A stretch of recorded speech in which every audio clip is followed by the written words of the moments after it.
क्या आप जानते हैं कि दुनिया की सबसे पुरानी और रहस्यमयी सभ्यता कौन सी थी? ये थी सिंधु सभ्यता, जिसने हजारों साल पहले शहरी जीवन की नींव रखी।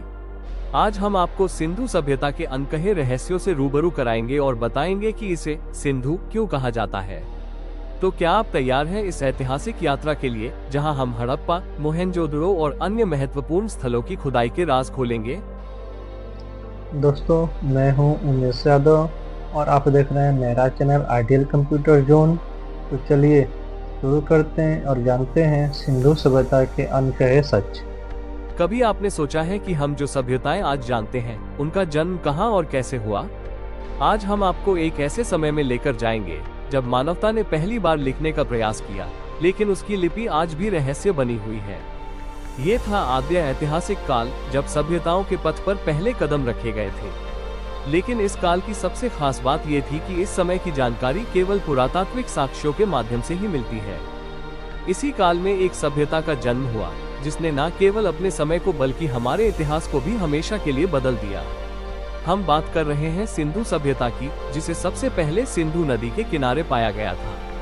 इस महान सभ्यता की जानकारी हमें पहली बार 1826 ईस्वी में चार्ल्स मैशन ने दी थी।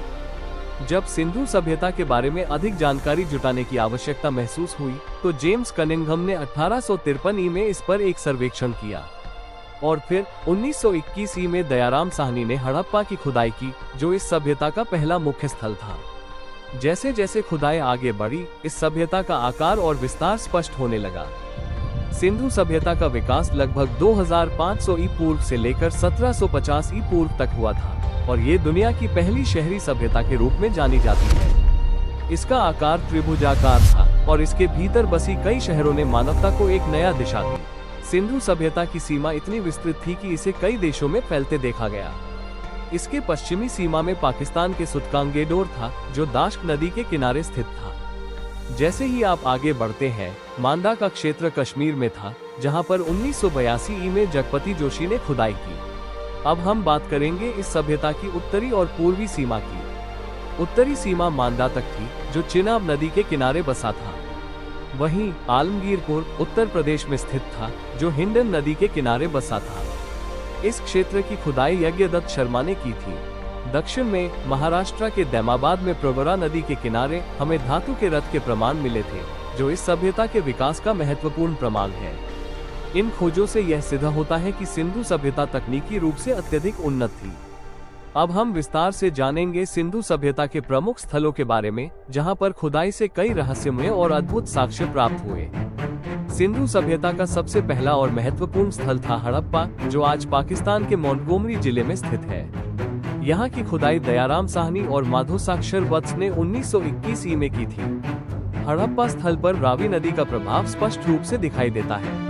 इसके बाद मोहेंजोदड़ो, जो लरकाना जिले सिंध प्रांत में स्थित है, यहाँ पर 1922 ईस्वी में राधाकृष्ण बंजरी ने खुदाई की। मोहेंजोदड़ो का महत्व इसलिए है क्योंकि यहाँ की योजनाबद्ध नगरीकरण और जल निकासी प्रणाली ने आज भी शोधकर्ताओं को चौंका रखा है। इस बीच अन्य महत्वपूर्ण स्थलों की खुदाई भी हुई, जैसे कालेबंगा और कालेबंगन, जो राजस्थान में स्थित थे और जहाँ से हमें घाघर, सरस्वती नदी के साक्ष्य मिले।